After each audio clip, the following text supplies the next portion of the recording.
Hello, YouTube. In today's video, we are back. I think this is the first video of 2026 back with Rotten Mango. Dude, I've missed her. I've missed my queen, Stephanie. The title of today's case that we're gonna be watching is Teen Girl Missing on Cruise, Found Under Mattress, and the main suspect is a 16-year-old obsessed stepbrother. Wait, ew! I'm honing in on the stepbrother part. Dude, what if the stepbrother liked her? Oh god, what if the stepbrother like had a crush on the sister? No, bro, my head's already going there. That's gonna be my hypothesis for today's video. I think that's the direction it's gonna go in, and apparently this case is still unsolved, so that makes it even more interesting to me. So yeah, I'm very excited to watch this with y'all and possibly be grossed out. Bada bing, bada boom.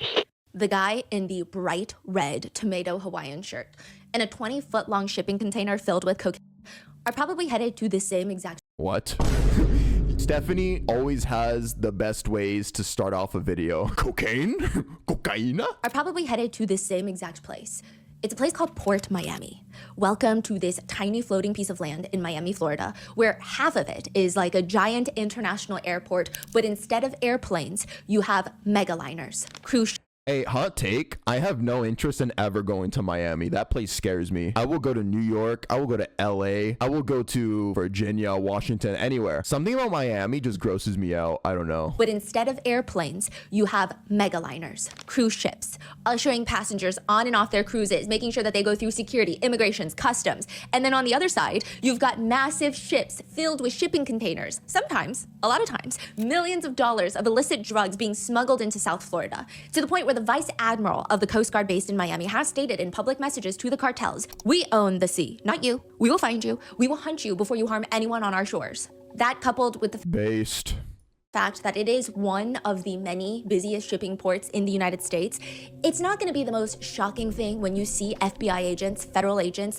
in Port Miami. I mean, they've also nicknamed Port Miami the cruise capital of the world. In 2025, the Port Miami saw, I believe, close to 8.6 million cruise passengers coming in and out of the port. It is one of the few cruise terminals that can handle multiple mega ships at once. I think they can accommodate 12 vessels at once, which sounds not like a lot, right? But then you realize that these mega cruise ships are essentially skyscrapers, lay them down on their side, and there's just 12 skyscrapers from New York City. Like, that's unsettling to me. Does anybody else get unsettled seeing these big ass ships? Those somehow float in the water. I've never been on a cruise, and I have no interest in being in one because ships terrify me, and the ocean terrify me. Skyscrapers, lay them down on their side, and there's just 12 skyscrapers from New York City lined up in the water, taking you out to an all-you-can-eat buffet out on the deep sea. And it's really cutthroat. They have something called the turnaround day. It's when a cruise ship disembarks one set of passengers, restocks, and embarks a new set of passengers within the span of 8 to 12 hours. And then sometimes out of the 12 megaliner spots that they have open, there could be like half of them that are doing a disembark day.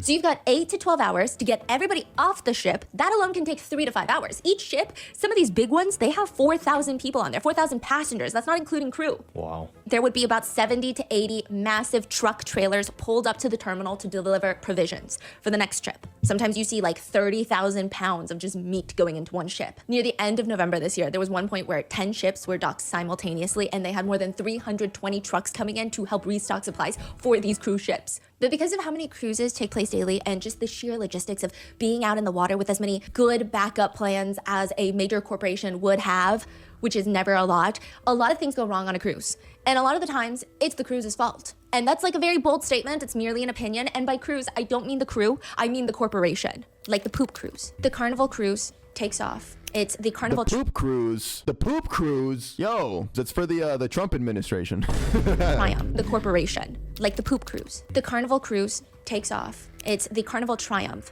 and it's a 4,100 passenger type ship. So there's a lot of people on board. This is their vacation. A fire breaks out in the mechanical room. All electrical systems are down, which means no Wi-Fi, no entertainment, no AC, no filtered air pumping through generously, no heater. But the most prevalent malfunction is the fact that there are no working toilets anywhere on the ship.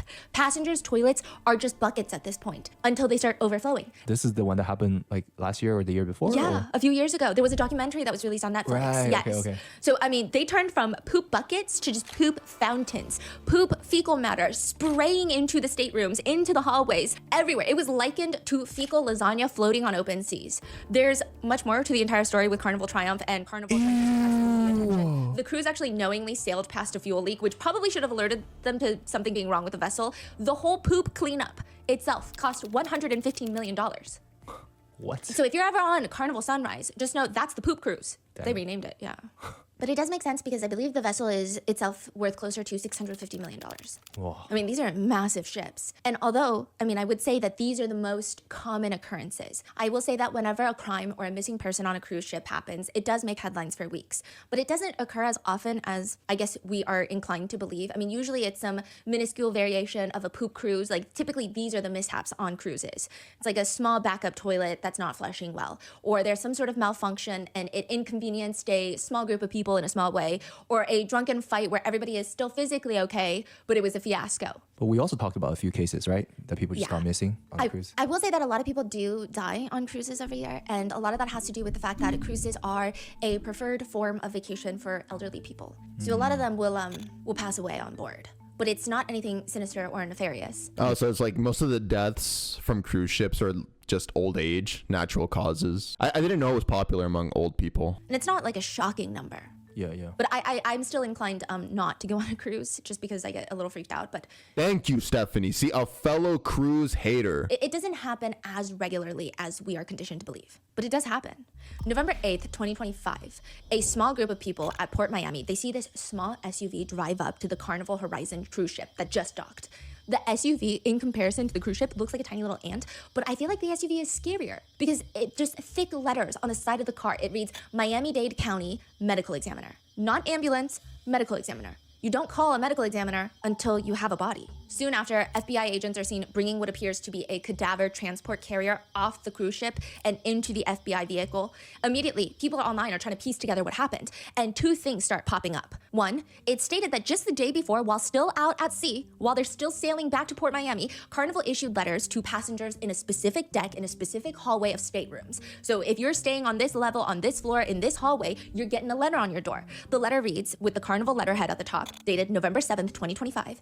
Dear Carnival Horizon guests, we have made arrangements for you to have priority debarking on tomorrow morning. Authorities will be joining the ship first thing upon arrival to complete an investigation and will be in the area of your hallway. It could be noisy and disruptive, so we kindly ask that you be out of your stateroom by 7 a.m. We will have breakfast for you, Meridian DR Annex Deck 4, starboard side, and then our team will escort you off the ship ahead of other guests.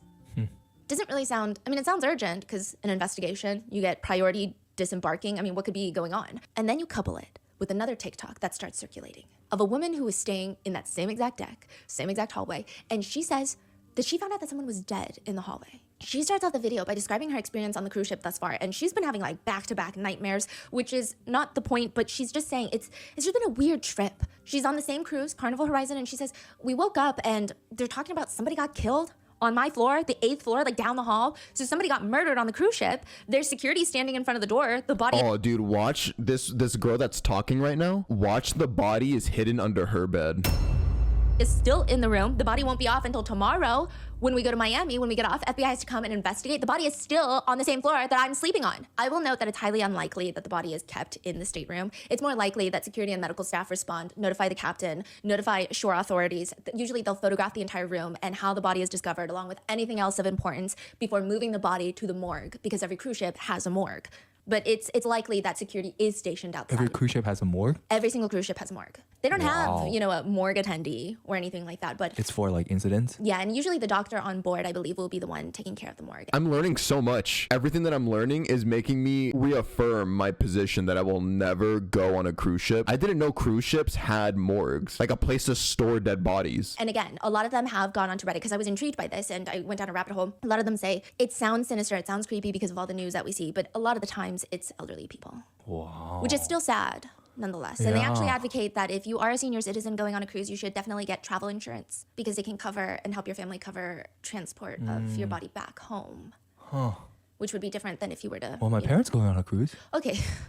Yeah. Wow. Interesting. Yeah, every cruise ship does have a morgue. And so it's very likely that the body was placed in the morgue and there is security stationed outside the room to make sure nobody tampers with a potential open crime scene. Now, the TikToker says at one point, her sister had heard someone screaming for help.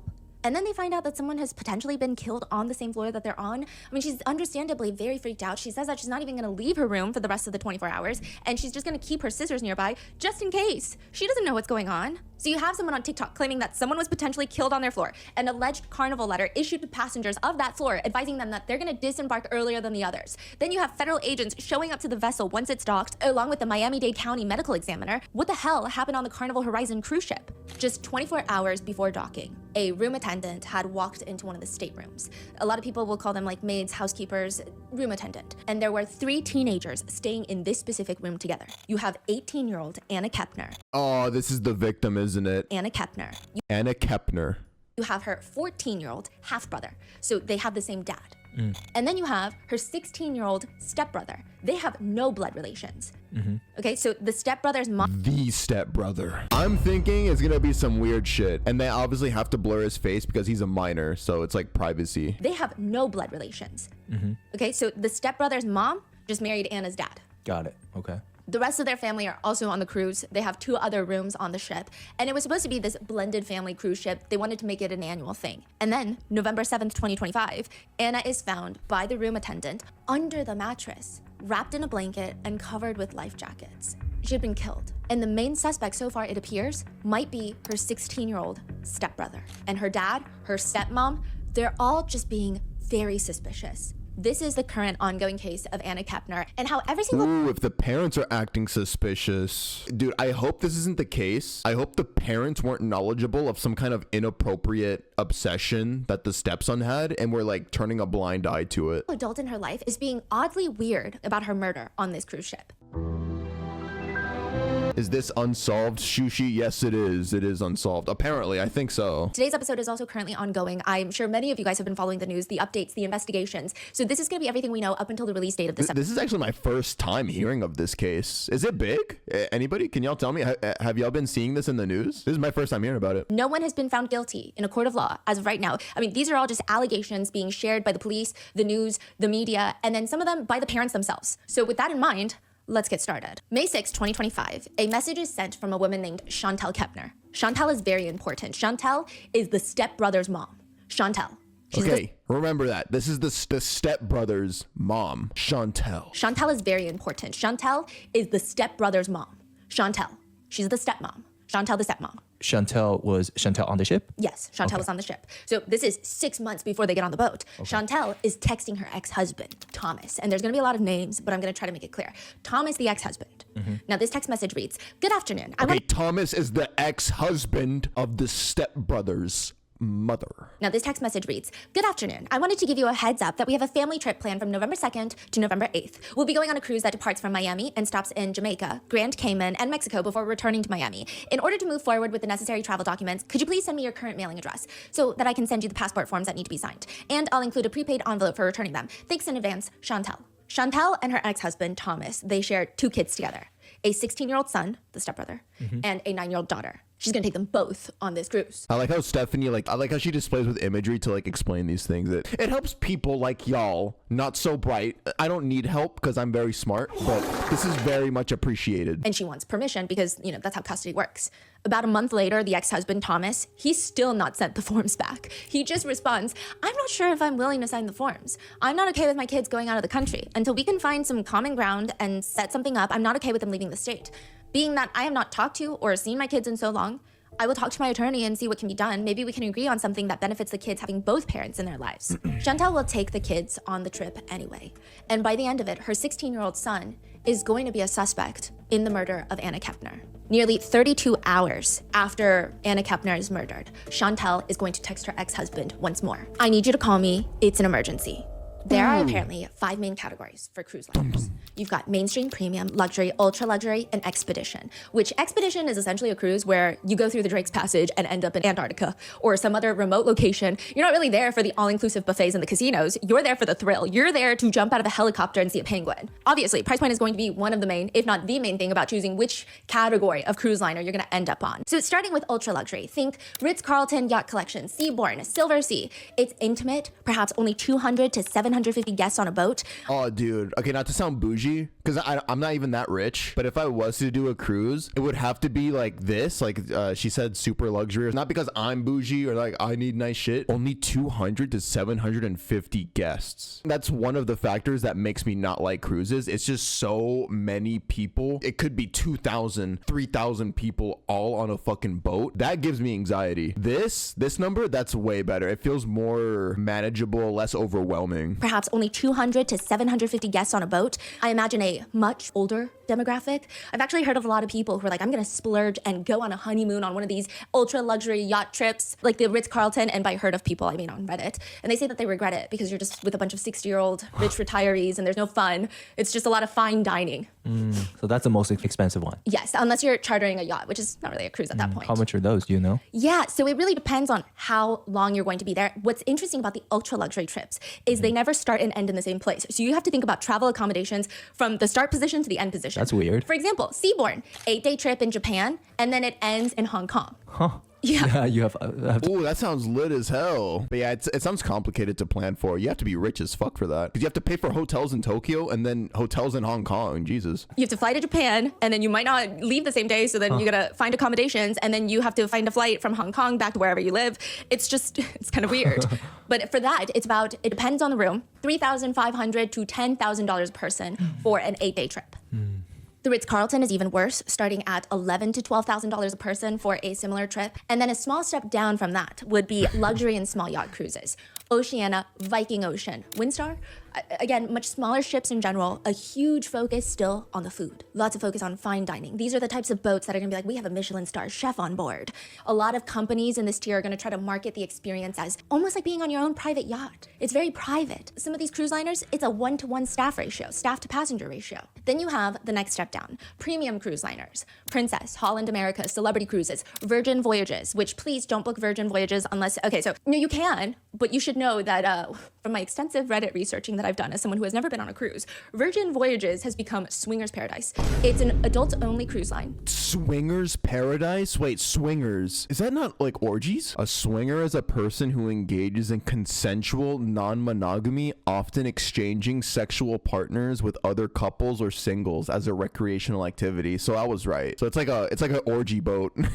Ew. into that. Yeah, so I'm just saying, don't book it until you kind of know what's going on. Even if you're not into it, I think it could be fun. I'm just saying you should be aware before you get on the boat, and then you just see like a bunch of upside down pineapples everywhere, which I believe is the symbol for Got it. swinging. Yes, I see. And then you have the Disney cruises, which are very expensive, much the opposite of Virgin Voyages, child focused, family focused. And then after that, you've got your mainstream, or what they call mass market cruise lines. And these are your Royal Caribbeans, your Carnivals, and each company has a different energy. People say Royal Caribbean is a bit more laid back, but these ships, Royal Caribbean has the mega ships. When you see those pictures of a giant water park on the sea, it's a Royal Caribbean most of the time. When That's you crazy. see ice skating rinks in a ship, that's Royal Caribbean. Think about entire Six Flags amusement parks on a boat type of feeling. However, that's the most fun you're gonna get out of Royal Caribbean. The parties are not gonna be as fun. The casinos are not as hyped. So you're gonna really focus a lot on going down the water slide nonstop for 8 days straight. That's the point of the Royal Caribbean. That's now, boring Carnival as is a hell. lot more social oriented. And by that I mean, it's just a party on water. People say Carnival is like going back to a frat party, but being out at sea. And it's very family friendly. The Carnival Horizon, perhaps not as, amenity focused as any other Royal Caribbean ship. It still has a whole water park, smaller. IMAX theaters, they've got Family Feud live. They have other live performances. And this specific trip, the Carnival Horizon, so the Horizon is the ship name, is going to set sail from Port Miami, November 2nd. It's going to be at sea for 6 nights, going to Jamaica, Grand Cayman, Mexico, before finally returning back to Port Miami. All in all, 6 days at sea. I believe 2 of those are sea days. So you have port days and sea days. Port days is like when you're docked at the port in Mexico and everyone can get off the ship. They have activities planned by the cruise ship that you can purchase, or you can do your own thing in Mexico. But you have to make it back on time to the cruise ship or they will leave. They're so cutthroat about this. They don't care if you're a 5-year-old child, they will leave you. So you've got your sea days, you've got your port days. And it appears the very first day at sea is the infamous sail away party. This is like the most anticipated part of the Carnival Horizon. You have everyone on deck. There is a DJ, there's entertainment, everybody's dancing, everybody's singing. See, like, I could not do this. I could not do this. This grosses me out. The overstimulation would kill me. There is a DJ, there's entertainment, everybody's dancing, everybody's singing, and there is a passenger who takes a video of everyone doing the Cupid Shuffle. And it pans around the deck and you see a teenage girl in a white shirt, black shorts, doing the Cupid Shuffle. Video Wait, is that's her, right? That's the victim. girl in a white shirt, That's her. That literally looks like the girl in the thumbnail. Black shorts doing the Cupid shuffle. This is not really a magnificent video. It's not spectacularly filmed. It's not the most engaging. It's not something that would typically go viral on social media, but it does because you see Anna Kepner dancing, and you see her grandma in pink standing nearby, and by all accounts, it seems like Anna is very much enjoying her time with her grandparents on this ship. One comment reads, "Sweet baby, just having fun with her grandparents." Who were all on the ship besides the 3 kids? Yeah, okay, so we're gonna get into that. I do need to give you a quick rundown on the family background. 18-year-old Anna's biological parents are Chris Kepner. This is her dad. Anna's dad is Chris Kepner, and this woman named Heather. Heather does not live in Florida with Anna. She does not live in Florida with anybody. Wait, who's that? Who was the second lady? Kepner. So this is the father. And this woman named Heather. Heather is the mom. Okay. Heather does not live in Florida with Anna. She does not live in Florida with anybody. She apparently has very little, if any, contact with Anna. And there's quite a contentious relationship between the two. More on that later. But Anna's biological mom is a woman named Heather that lives in Oklahoma. Anna never really sees her. Anna doesn't really interact with her. In fact, Anna seems to have a lot of resentment towards her mom. So she mainly lives with her dad, Chris Kepner. And when Anna is 3 years old, her dad, Chris Kepner, remarries a woman named Tabitha. So this is Anna's first stepmom, is Tabitha. This part is also contentious, but it's been alleged that Chris cheated on Heather, Anna's biological mom, with their babysitter, Tabitha. To add fuel to that theory, I suppose, is the fact that Chris and Tabitha get married, and they do have a very substantial age gap. And so now Heather moves to Oklahoma. She leaves her biological daughter, Anna, moves to Oklahoma. Anna has a new stepmom. Tabitha then gives birth to Anna's first sibling, half sibling. This is September of 2011, which means Tabitha was very pregnant when she married Chris, actually. She was very pregnant, chap. Tabitha then gives birth to Anna's first sibling, half sibling. This is September of 2011, which means Tabitha was very pregnant when she married Chris, actually. Wow. That's Anna's first half sibling. Then 6 years later, Tabitha and Chris have another child, a baby girl this time. So just another recap. Chris and Heather have Anna. They divorce. Chris marries Tabitha. They have a son. They have a daughter. So then Chris marries Tabitha, the stepmom. Okay. 2 wives, 3 kids though, so far. Then Chris and Tabitha have a pretty nasty divorce where Tabitha gets primary custody of the 2 minor children, but not Anna. She's been Anna's stepmom since Anna was 3 to 16 years old, but she can't get custody of Anna, and Anna's, gonna turn 18 soon, turn into an adult soon. And then Chris remarries another woman named Chantel. Now, Chantel has 3 kids of her own from a previous marriage to Thomas. So these are gonna be Anna's step-siblings. Oh, okay. So Chantel, I think this is the important thing that you guys should all remember. This is the main thing you should remember. Chantel is who brings in the step-siblings, and the step-siblings are the ones suspicious of murdering Anna, Chris's daughter. She's got an 18-year-old son named Andrew. Andrew is going to be very important later, but he's not on this cruise ship. I don't even think that Andrew and Anna really interacted much because Andrew stayed with his dad. So 18-year-old Andrew stays with Thomas. Chantel brings 2 minor children into this relationship. Her 16-year-old son, the main suspect so far, and then her 9-year-old daughter. Got it. Okay. So they get married. So this is where the custody gets a little bit complicated. Okay, I'm just gonna give you an overview of all the children, and this is going to be organized in relation to when the children come into Anna's life. You have 18-year-old Anna, her 14-year-old half-brother from Tabitha, her 10-year-old half-sister from Tabitha, and now from Chantel, with no biological relation, Yes. she has her 18-year-old stepbrother, Andrew. Yes. So Chantel didn't smash Chris, Anna's dad. She brought in kids that she already had with another man. She has her 18-year-old stepbrother, Andrew, her 16-year-old stepbrother, and her 9-year-old stepsister. Guys, if you're lost and I'm not, I hate to tell you this, but you're stupid, okay? Because I'm stupid. So what does that make you if you don't get it? And just to clarify, not all of them live in the same house. When you're talking about who lives in the same house, you've got Chris Kepner, the dad, Chantel, the new stepmom. And because remember, Tabitha gets custody of the 2 minor kids, Yep. Chris just has Anna full-time. And then Chantel, 18-year-old Andrew, is with her ex, so she's got 2 minor kids. Yep. The stepson and the stepdaughter. 16-year-old, 9-year-old. Yep. So it's the 3 of them living under one roof. Got the it. 3 kids. But it's a 3-bedroom house. Chris and Chantel, they get a room. Chantel's 16-year-old son gets a room. And Chantel's 9-year-old daughter gets a room. So that's 3 for 3. And 18-year-old Anna is left sleeping in the dining room. She has partitioned it off a little bit to make it a little bit cozier, but it is a dining room at the end of the day. I thought it was going to be more of a dining room. Like, you know how if it's sectioned off with walls on each side and maybe there's an opening into the kitchen? But no, it's like right next to the kitchen. It's more so like a breakfast nook. So in another TikTok, you see bits of this dining room setup, room setup, but you have a lot of TikToks that Anna had posted where it does seem like, and this is obviously speculation, but it does appear that perhaps Anna really was excited to get out of the house soon. She was set to graduate high school in May of 2026. So she's 6 months away from graduating. She wants to enlist in the Navy. She's already taken a military enlistment test. She wants to join the Navy, become a K-9 officer. And there seems to be a lot of tension. I don't know who the tension is directed towards. There are some reports. Damn, she was was a driven queen, ambitious queen, already knew what she wanted. And there seems to be a lot of tension. I don't know who the tension is directed towards. There are some reports that she didn't like her new stepmom, Chantel, that she was complaining, like, these are essentially strangers that moved into our house. I don't know these people, and now I just have to act like she's my new stepmom. There is that sort of energy. That's there a is report somewhere. Yeah, that is like a basically hearsay report. Okay. And then there are TikToks that she herself has posted where she expresses a lot of disappointment towards her biological mom for not being in her life and towards ex-boyfriends, but also just life in general. Yeah, man, quick pause. I have to address that. Having a broken family that's going through constant change really does mess up with your development, and it makes you as a child develop some resentment for your way of life. Like even if your family's doing their best and stuff like that, you can't help but feel a little resentful of the constant change, the constant turbulence that's being caused to your life. I mean, yeah, Chris, the dad, her biological father, he kept jumping from wife to girlfriend. First it was the biological mother, then he jumped to another girl, then he jumped to another girl, and I think the constant change would piss off anybody. Do y'all agree? But also just life in general. In one TikTok, it's just a photo slide of 3 pictures, and the first one says, a glow stick has to break before it can glow. You swipe, so I broke, swipe, and now I'm wondering if I'll ever be able to glow again. Another one with the caption reads, having a good heart will only get you hurt in this generation. So it seems like Anna's going through a lot. Some people categorize it as teenage angst, but I will say I think the people around her, the adults in her life, are pretty shit people. And that's not an implication of guilt.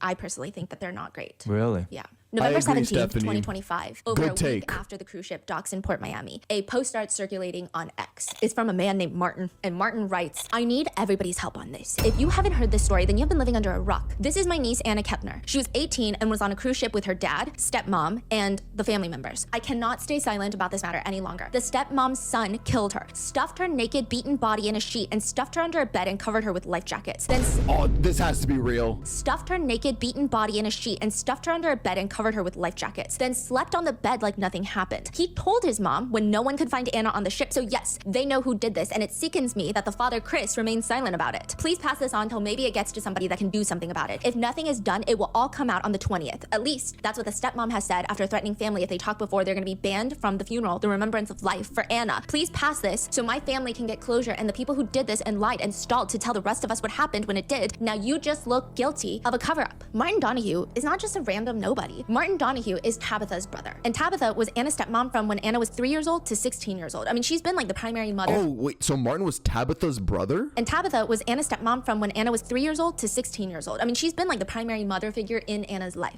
I couldn't find any post of Anna talking about her stepmom specifically or what their relationship was like, but it seems like nothing alarming or contentious about it. I mean, they share half siblings. Anna shares half siblings that are Tabitha's kids, and she loves her half siblings. So it seems like they had a healthy relationship, and this is Tabitha's brother saying something's going on. My niece was killed, and her own biological father is being silent about it. Somebody said it in chat. I'm pinning that comment. But yes, Chantel is the step siblings mom. Tabitha is the half siblings. Yes. And this is Tabitha's brother saying something's going on. My niece was killed, and her own biological father is being silent about it. At this point, isn't the police investigating? Yes. So what is he, I think right when the cruise ship docked and FBI showed up to the ship, a lot of Anna's close immediate family members, they were posting like very vague statements of Anna's passing, just talking about how she will be remembered, how she was Anna Banana, how she was bubbly and wanted to be a canine officer and always loved Georgia Bulldogs and wanted to go to UGA. It was She's from Atlanta? No, so she's actually from Florida, but she want to go to huge UGA? Dogs fan, yeah, apparently.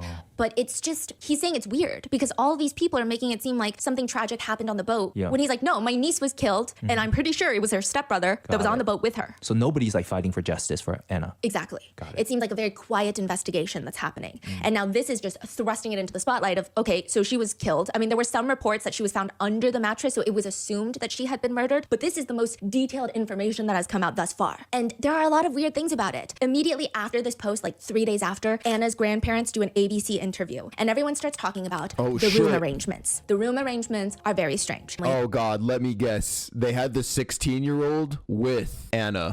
The room arrangements. There are 9 members of the family joining the cruise, and you've got 3 rooms. So the first room, you just have the grandparents, Barbara and Jimmy or Jeffrey. he's not as important. Barbara is Mima. This is like Anna's favorite person in the world, it seems like. And she's always posting about her grandma, and she calls her Mima. And Mima has been the more active one in interviews. I'm sorry, I don't know if I missed this, but are they? They're Chris's parents. Got it. So Chris Kepner's parents, grandma and grandpa, are in one room. So that's 2 out of the 9 family members. Now there are 7 family members left. The second room, you've got Chris Kepner and Chantel. And then you have their 2 youngest daughters from separate marriages. So you've got Chris and Tabitha's 10-year-old daughter, and then you have Chantel and Thomas's 9-year-old daughter.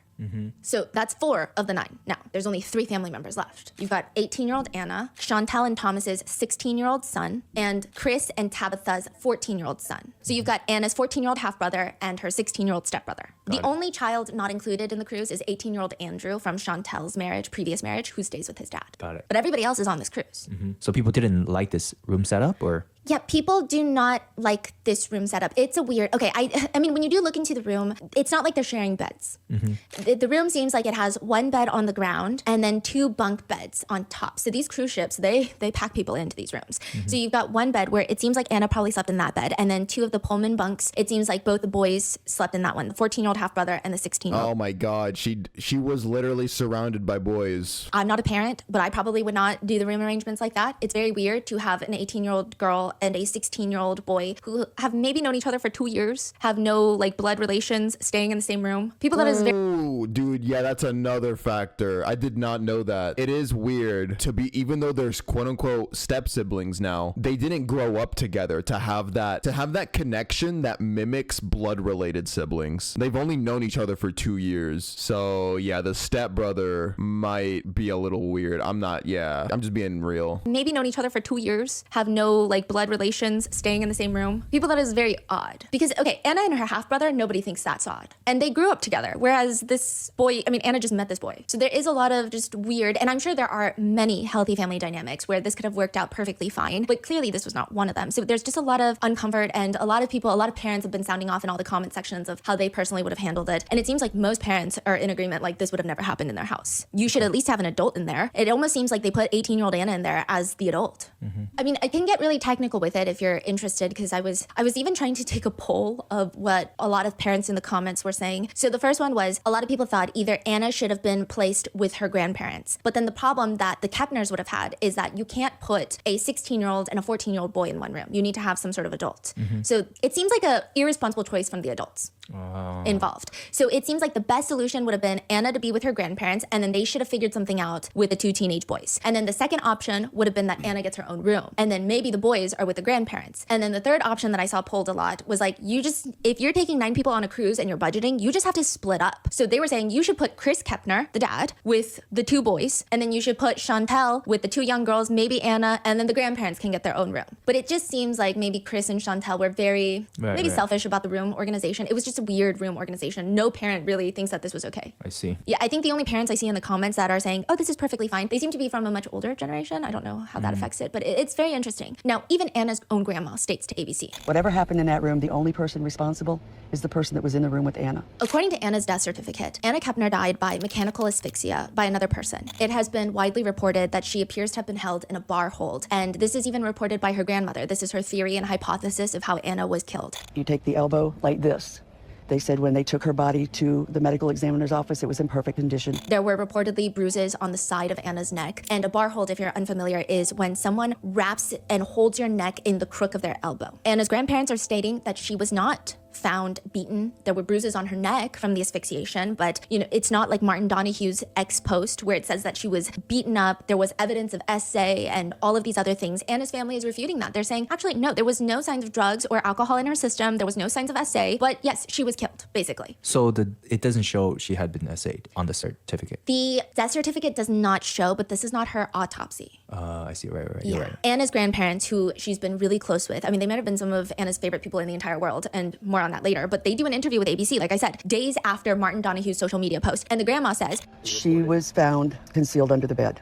I was told that she pulled back the mattress and found Anna. The FBI contacted my son and family and told us her cause of death was asphyxiation. They said when they took her body to the medical examiner's office, it was in perfect condition. Anna's grandparents further tell ABC News that there were no signs of SA, drugs, or alcohol. And as for the social media conversation of the stepbrother, the 16-year-old stepbrother being the suspect, Anna's grandparents say, he was in a room with her. He was the only one seen coming and going. So I can't accuse him because I don't know what happened in that room, but the summation would be that he did something. Anna's grandma, Trust the grandma. Barbara, says that she actually sat in on the 16-year-old stepbrother talking to the FBI agents. And he told the FBI agents he doesn't remember what happened. And here's where it gets so weird. Anna is Barbara's biological grandchild. She's known Anna since she was born. And the 16-year-old stepbrother probably entered grandma's life 2-3 years ago, max. But grandma believes the 16-year-old stepbrother that he doesn't remember anything that's happened. She believes him. She says he was an emotional mess. He couldn't even speak. He couldn't believe what had happened. She says about their relationship, they were just like brother and sister. He was a good student, played soccer, very quiet young man. He had demons, I think, in his past that he was trying to deal with those. She ends the interview with a statement. I hope that we can heal.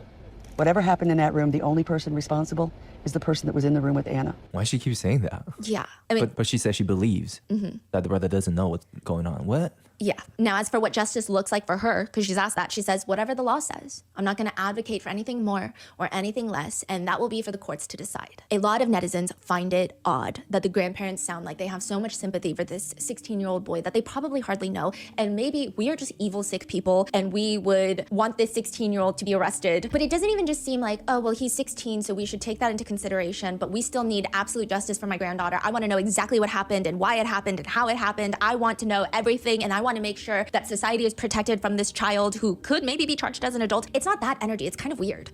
It's just very calm.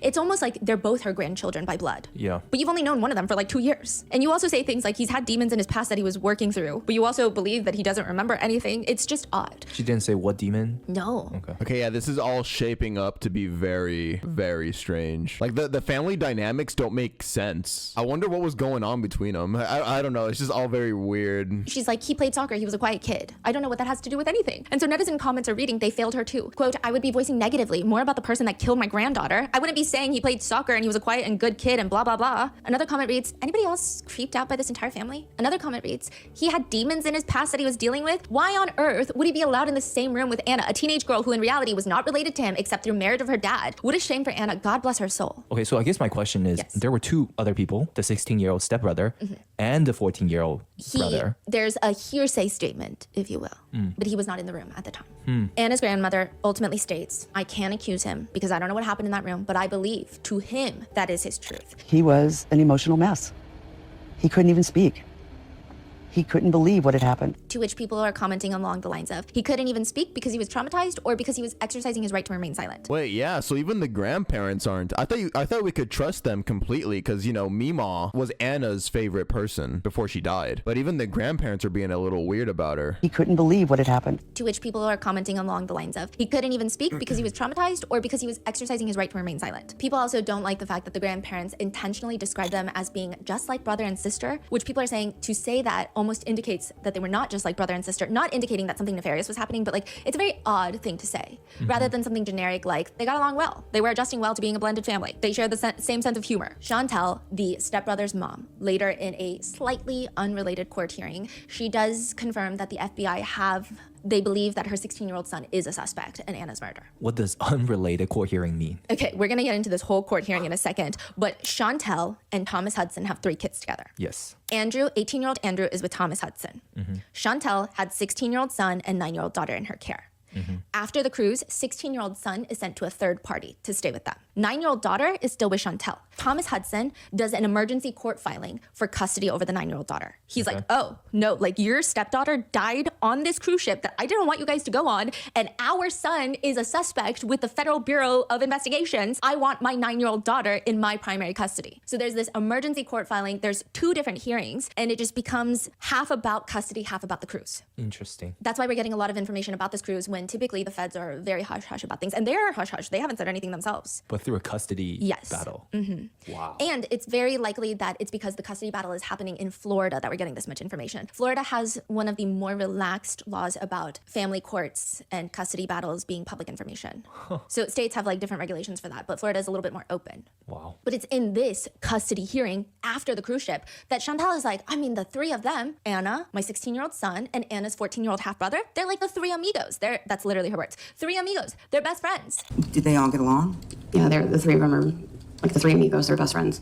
That is not what anybody else is saying. Anna has been pretty active on TikTok before her passing. And I think if you go through her TikTok, there's a lot of emotions that she's dealing with. And one of them is clearly about relationships, romantic relationships. One from September 4th reads, she isn't trying to argue. She isn't trying to be sensitive. She isn't trying to overthink. She doesn't mean to blow up your phone. She doesn't mean to ask if you still love her and want to be with her still. She doesn't mean to yell. She's like that because she just wants you to see her side of things. She wants to feel loved and heard. She just wants reassurance to make her feel better. She just doesn't want to lose the man that makes her feel like the happiest woman ever. So it indicates like maybe there was a bad breakup. Another TikTok, Anna writes, even after every breakup, being disrespected, being lied to, being cheated on, being used, getting manipulated, getting played, I will always have a smile on my face and a kind heart. I don't know why I've been through what I've been through, but I can promise you I never deserved it. Am I mad at those people for what they did to me? No. Am I upset? Yes. But at the end of the day, we are all human and we make mistakes. I'm glad that I went through that just because it made me realize that I don't want it in my life. At the end of the day, I pray that one day y'all will learn what y'all did was wrong and don't do it anymore to anyone else because no one deserves to be treated like that. So this is from like a month before the cruise. However, we don't know which ex this is about or if it's just like general life experience. Things in general were just really turbulent in that family leading up to this cruise before she died. Oh, leading up to this, I mean, I guess the stepbrother must have grown resentful of Anna. Oh, what if the stepbrother got jealous? Because yeah, we know the stepbrother's weird, so. However, we don't know which ex this is about or if it's just like general life experience. So are you saying the 16-year-old, the name is still redacted? Like nobody, like people are not reporting on him? It seems like everybody who is looking into the case knows the name of all So the you're kids. just choosing not to say it until there's like official. Yeah, just because it seems from Chantel, it seems that he is a suspect in Anna's murder, but until there are charges and until we know legally if he's being charged as an adult, this is not like a moral decision on my part. I do think that if he is guilty of killing someone, I mean, I think it's fine to use his name, but I think just to be safe, got it. Even Anna's ex-boyfriend's dad, so this is now Josh's dad, has come forward to state, the stepbrother was obsessed with Anna and not in a good way. He says when Josh... Wait, what? What did you say? Even Anna's ex-boyfriend's dad. Okay, so the ex's dad came and said this too. Now Josh's dad has come forward to state, the stepbrother was obsessed with Anna and not in a good way. Ew, so he was jealous. The ex's dad even knew that the stepbro was weird. When Josh, my son, Josh and Anna were dating, one time Josh came home and was like, listen, I tried to talk to Chris Kepner, Anna's dad, about how the stepbrother is a creep, and he just wouldn't listen to me. I don't know how true this is. Wow. This is, just an allegation at this point. And they mentioned that Anna was always terrified of the stepbrother because he carried around a big knife. Wow. Now, these are more allegations, and we don't know, but the half-brother of Anna, so this is the 14-year-old that was also in the room, he apparently told Anna's ex-boyfriend later, after the cruise, that the night that Anna was killed, he had gone to the room after dinner, he had gotten changed, and he wanted to go outside to take pictures. So he leaves, he comes back, and the door is locked. So he's trying to come back to sleep for the night. He's not allowed in, but he hears screaming and what sounds like maybe a chair being thrown inside the room is the report. We don't know if this is true. You heard him yelling at her, like in a harmful way, of like shut the hell up and stuff like that. Like something was like banging around and stuff, and like the chairs were getting thrown around in the room. And I assume that this is pretty normal behavior for the stepbrother because the half-brother just goes back to the deck. He doesn't call his dad. He doesn't call his stepmom. Whoa. He just goes back to the deck, and I imagine it's because either the parents don't do anything when this type of occurrence happens or this is a regular occurrence. Because if this is the first time it's happening, you would call somebody. Yeah. And I'm not blaming the 14-year-old for not doing anything. Like I'm just saying this is alarming that this seems to be normal. And then he comes back to the room and he's let in. He doesn't see a mess. He doesn't see any blood or like anything alarming. He doesn't see Anna. So he just assumes that Anna is out of the room with the adults. And it's Ooh, she's under the bed. She's under the bed. Her body is under the bed at that point, isn't it? That's why he didn't see a body or anything. Like, oh, I guess everything's okay. Little did he know that her sister was under the bed. not like he's sleeping on the same bed as Anna. He's sleeping on a bunk bed. So he just climbs up to his bunk bed and goes to sleep. And Anna is in the same room, deceased, under her mattress. I think that the life jackets were to level out the mattress a bit. And then probably the comforter on top. I don't think that you probably wouldn't see, especially if you're 14.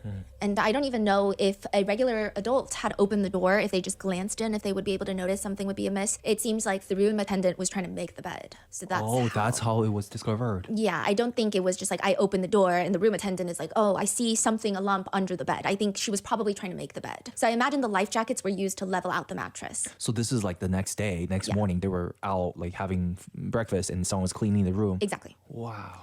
So he doesn't realize until the next morning that his sister is missing. If you are a parent on a cruise, you have a few very important, pertinent jobs. You make sure that your kid gets back on the boat after they leave the port. You make sure you know where your kids are and that they're safe at any given time. And let's throw in a third one. You make sure that they take their meds. Concerta and Clonidine is a pretty commonly prescribed combination. So Concerta is typically prescribed for ADHD. It's kind of like, I guess, more typically Vyvanse, Adderall are common names. It's not the same drug, it's different, but it's in that family. And Clonidine is for insomnia. So Concerta is like Adderall, it's a stimulant for ADHD. A lot of people report that it's less of a huge up and down. So I know if you've taken Adderall before, you're probably like, oh my gosh, okay, this kid is on Adderall. It could be a little dangerous, but it's not like Adderall, it seems, where the crashes are big. It seems a little bit more of a plateau, but it does keep you up because it's a stimulant. It increases dopamine and norepinephrine in the brain. And of course, this interacts with each person differently. And Clonidine can be prescribed for a lot of things, including insomnia, which can help with the Concerta. So you've got this stimulant in the morning for ADHD, and then you probably take Clonidine at night so that you can kind of release that anxiety and get to bed. And obviously, these medications are going to react vastly different from every single person that takes it. But Clonidine can be prescribed for a lot of different things. For insomnia, which can be caused by Concerta, the stimulant. It can also help with sleep, irritability, aggression, sometimes even for tics. So I know a lot of people with Tourette's will take it, or emotional dysregulation, or even hyperarousal. I would say any sort of stimulant and combination of stimulant and relaxers should not be something that you just take when you remember it. I'm not a pharmacist, my sister is a pharmacist, and Anna's 16-year-old stepbrother is diagnosed with ADHD, and so he takes that Concerta, 1 pill a day every single morning. Wait, Stephanie has a sister? Has she ever shown her sister? I'm so curious, like, to see how she looks like. Like, what if they're like twins? I'm not a pharmacist, my sister is a pharmacist, and Anna's 16-year-old stepbrother is diagnosed with ADHD, and so he takes that Concerta, 1 pill a day every single morning, and then he takes the Clonidine, a pill a night for insomnia every single night. This has been, it's seemingly his medication regimen for 3 to 4 years, it seems. Chantal says that during the cruise, she was the one that held on to his medications. Did you hold on to the medications? Yes. Which makes sense. So every single morning, she gives him that Concerta, the stimulant for the ADHD. And then at night, she gives him the Clonidine so that he can go to sleep, so that he can emotionally regulate, so that this can relax him. It'll help with his irritability, except the last 2 nights. So the night of Anna's death. Damn. So literally the last 2 nights that he didn't take these meds that were meant to calm him down, make him not so aggressive, those are the 2 nights he doesn't take them. And then those are the 2 nights where she died, where Anna dies. Except the last 2 nights. So the night of Anna's death and the night before, she forgets to give him the insomnia medication. Did you make sure he took his medications every day? He took his morning pill every day, and he missed 2 doses of his Clonidine at night. How did we find out about that? The court hearing for the emergency custody battle. She says the night before Anna's death, he had fallen asleep before needing his medication. And what do you mean he missed the dosage? What happened there? He went to bed before he got it. He was already asleep. Somebody in chat is saying, hey Shushi, what if this was planned? Could you imagine? I'm wondering if like this lady right here, what if part of the family was in on it? And that would explain why they're acting so weird. Like they chose not to give the meds to increase the likelihood of an outburst like that, of a violent outburst like that. Maybe they didn't anticipate murder, but because murder did come out of this, that's why they're acting so weird now. So he was already asleep. Now, a lot of doctors, I did look into it, they do advise that you don't wake up your sleeping child to give them the Clonidine, but you could probably give it to them the next morning, or you can just make sure that they don't skip another dosage. Then the next night, the night of Anna's murder, she states that she fell asleep before giving him his medications. Which again, Clonidine is not something you just miss. It's not a take as needed type of prescription. If he already fell asleep, that's fine, and I don't know how frequently you can let that happen, but this is, you need typically, it's not even just a take it once a day. Typically, it's a daily medication that you take at the same time every day. You set an alarm on your phone type of medication. Medical guidelines for the drug read, do not stop taking Clonidine suddenly. It must be tapered gradually over days to weeks to avoid dangerous blood pressure spikes and withdrawal. And even if you are to miss more than 1 dose in a row, you are instructed to call your doctor immediately because you're at risk of withdrawal symptoms. It does a lot of things to your blood pressure. You may need to restart on a lower dose and then work your way back up to your normal dose than just going back at it to avoid cardiovascular and behavioral problems. But Chantal is like, I just fell asleep. And I don't want to speculate, but I do imagine that if the 16-year-old stepbrother is eventually arrested and charged for Anna's murder, and potentially there is a trial where he is even tried as an adult, I would imagine that it's highly likely that the defense attorneys would use this as some sort of argument. Because with Clonidine withdrawal, you're expected to feel high rates of irritability. Your behavioral issues are going to be exacerbated. It's just not going to be a good time. Just like any drug withdrawal, it's not going to be a good time. Does that mean that you're not in the right state of mind and that you are unable to think and make conscious decisions? Probably not, but it seems like something that they would probably use in this hypothetical situation.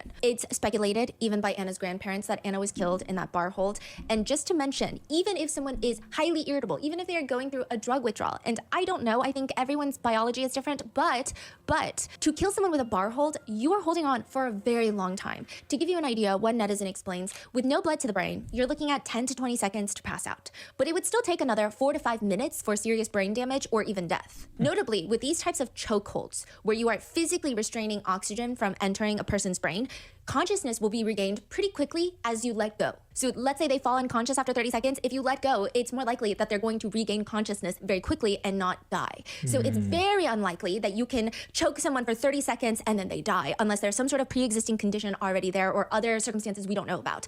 It's technically possible, but usually not. It's gonna take like 5 minutes. Another interesting detail to note is everyone kind of gives this vibe that the 16-year-old boy is, some tabloid news articles have described him as having a baby face, as being a very meek, young-looking little boy. In an email from Chantel to her ex-husband, the stepbrother's dad, Thomas, she writes that their son wants to start doing jujitsu. So she's gonna look into that. I don't know if he started. And she also, in another text message thread, after she takes their kids to the hospital, Chantel informs her ex-husband that the stepbrother is now 5'8". And just to give you more, I guess, color to the whole picture, further messages show Chantel sends Thomas the 16-year-old son's report card. So she's sending Thomas both of the minors' report cards for the 16-year-old son and the 9-year-old girl. And Thomas responds, and we can't see the report card, it's just attachments. So these are screenshots. Thomas Hudson, in this emergency custody court filing, he drops like 100+ page document. And half of it are just text messages between him and Chantel back from 2024 and leading up to just like a few weeks ago, days, weeks after the murder of Anna Kepner. Okay. So he's like using this all as proof of like, I need to have custody of the 9-year-old daughter. Here's all of our text message exchanges. This I've never really seen happen in a lot of cases because That's fucking weird. I need custody. Look at our very personal messages together. is when you get a lot of information. And then you're going into trial. There's a lot of court hearings. There's other news. There's the investigators will talk. They'll do interviews. And that's how you gather information before a trial starts. But this is so bizarre. To have text messages this early on in an investigation where someone has not been charged nor indicted is pretty rare. So there's a bunch of text messages and it's just screenshots. So we don't see the attachment. We don't see the 16-year-old son's report card. But if you see Thomas's response, it's interesting. He says, what can we do with our son? I'm glad his grades are passing, but attendance and no respect? Have you talked to him? So it seems like the notes on the report card say he has attendance issues and no respect. Chantel responds, according to his teachers, there have been no concerns about respect or behavior. His grades are good and most are close to B's. I haven't received any reports indicating an issue. Thomas responds, in his report card, it says it in the notes, along with his attendance and number of other things. That's why I asked. To which Chantel responds, please reread the report card. It notes that he's very respectful and there's nothing negative stated about his attendance. She's being very defensive of the son. It notes that he's very respectful and there's nothing negative stated about his attendance. I've already discussed with him the importance of keeping up with his homework. So we don't know who's lying, who's misreading, who's misinterpreting. Yeah, somebody in chat even pointed it out. Oh my God, she's a boy mom. Look, just because you're a mother of a boy, that doesn't mean anything innately. But boy moms already have a bad reputation online. Like, oh God. So we don't know who's lying, who's misreading, who's misinterpreting. Yeah. Thomas doesn't respond for 2 days, and then it's about an unrelated matter when he finally does. But it would appear that, if anything, the 16-year-old stepbrother has the physical capabilities of killing his stepsister. We just don't know if he did it. Chantel states later that the last time she personally saw Anna Kepner was the night before. She says this is around 6:30, just before 7, and quote, they were all headed back to their room as far as I know. Do you know whether or not was present in the room as well? They all were headed back to their room, as far as I know. So she's indicating that Anna's half-brother, and the stepbrother are heading back to their room. And here's why I think this is weird. Chantel also states that her room is across the hall from the teenager's room. She sees them all head back to the room. And then she herself goes back to her room at 7:30 p.m. She does not go check up on the teenagers. She doesn't even give her son the medication. She just goes to sleep. And she doesn't hear any sort of screaming, any sort of tumbling noises. No. She probably just cares about her child. I mean, did you just hear what Stephanie just said? She didn't give him his meds that he needed for the last 2 days. I mean, it just looked like she was turning very much a blind eye to them. And she was irresponsible with putting all of these kids in the same room. Chairs being thrown, like the half-brother reported that he heard. Even the TikToker, her sister reported hearing screams of help, but Chantel doesn't hear anything. She just passes out for the night. Anna's grandparents have since come out to do their own interview, where Anna's grandma says, We had dinner. Anna wasn't feeling well. She just said, Mima, I think I'm gonna go back to my room for a little bit. And she must have felt better because she got dressed up. She came down, we were playing in the casino. She didn't win anything, and she said, Mima, I love you guys. I'll see you later. And We never saw her again after that. So you got Chantel's story where she's saying, I saw my son, I saw Anna and her half-brother all go to the room together, and then I went to sleep. And then we have Grandma saying, oh, at the dinner, Anna left because she wasn't feeling well. And then later, we saw Anna in the casino because Anna's 18, she can be in the casino, and she was just hanging out, and then she left before we did. That's the last time we saw. So a lot of conflicting stories. Yes. The grandma is done for. I think everybody's done for. The grandma is saying a different story. Chantel herself, she has a different story. Both of those things could be true. None of those things could be true. It's just a little bit different. So did Anna go back alone because of her braces, or did they all go back together? We don't know. Anna's grandpa says the next morning after all of this, he's out there grabbing bingo cards. He's starting the morning with bingo cards, and he hears over the loudspeakers that there's a medical emergency in the stateroom that Anna is staying in. So he starts freaking out, and the rest of the family, they already seem to know that something isn't right because they're eating breakfast. Grandpa's not at breakfast, apparently. He's getting bingo cards. Everybody at breakfast is like, where is Anna? That's gotta be so crazy, right? Like, you hear there's a medical emergency overhead on the cruise, on the announcement speaker, and then at the same time, your daughter's missing. Or your granddaughter's missing. Where's Anna? And the half-brother's like, I don't know, I didn't see her when I went to sleep last night. Everyone's like, we haven't seen Anna. We haven't seen her when we woke up. The half-brother's like, I didn't see her when I woke up. I thought she was coming. I thought she was already out here somewhere. So they start freaking out and they start searching the boat for Anna, but they don't go back to the room to search for her. So it might be because maybe the half-brother had indicated he didn't see her that morning, so that makes sense to not search that. And I guess you might be more scared of other people on the boat, other strangers on the boat, like creepy, older predators on the boat perhaps, than someone in the room. So they start searching this boat. I don't know where they go, but they hear the emergency intercom for the medical emergency because the room attendant had gone into that room to make the bed and to clean up, and she finds Anna's body. So they all run back to the stateroom where the teenagers are staying, and that is where Anna is found. Anna's grandma says that she just keeps screaming. She says, I couldn't stop screaming. We don't know really anything else. We don't know the exact time that Anna got back to the room last night. We don't know the time that the stepbrother went back into the room. We don't know when Anna's half-brother went back into the room. We really don't know anything. But Is there cameras? There are, and it seems like something, I imagine the kind of information will be easy for the FBI to determine and verify, but it's very odd that everybody's description is like a little bit different. Yeah. And again, they could all make sense and they could have all been true. Maybe we're just not getting it. Maybe it's not explained in a way where it feels as cohesive as it could be. And you said this, nobody has been arrested. And this happened like, what, weeks ago? November 7th, months. Whoa. Yeah. Huh. There are speculations as to why, like really crazy speculations, big theories, conspiracies, I would say, which we'll get into. Because you'll see once I read you more text messages, it's a little weirder. And the reason that we know so much about this investigation so far, because it probably would have been just radio silence up until this point, is because of the custody hearing, the 100+ page court filing that was done by Thomas Hudson against Chantel Hudson, and the fight for the 9-year-old girl that is right now in Chantel and Chris's care. And there's this very revealing text message inside of this entire document where Thomas Hudson last year had texted Chantel, I kept my mouth shut when you told me that you can't jeopardize your marriage for helping your son. And it seems like they're referring to the 16-year-old boy, the 16-year-old son. What could that mean? I don't know. Jeopardize. What does he mean? That nobody knows. They have these very splotchy text message exchanges where they're talking about something very serious and then they won't talk to each other for a month and then they'll be messaging each other about something completely unrelated. Whether they have phone conversations to fill in the gaps, I don't know. Thomas Hudson alleges that he has not been allowed to have input in any of the minor children's lives, which has negatively impacted their kids. He states now the stepbrother is, quote, the 16-year-old child is now a suspect in the death of the stepchild during the cruise. Then it continues on a later page, the 16-year-old's future has been put in jeopardy because of the choices made by the respondent, Chantel. Thomas Hudson believes and states that now the youngest child, their daughter, is, quote, at immediate risk of abuse, abandonment, or neglect. However, Chantel is arguing the opposite, that Thomas Hudson is a very bad person to place minor children in the care of, stating that the children themselves have been terrified of him since even beginning of 2024. Her attorneys argue at a recent hearing that at one point Thomas had trackers on the kids. He came to the minor children once yelling and screaming at them to get their ass out and come see him. Quote, he arrived at the respondent's residence and started screaming and yelling to the other 2 minor children to get their ass out there to come and see him. He was very vulgar and rude with them. And so there was a natural fear that these children had about going there.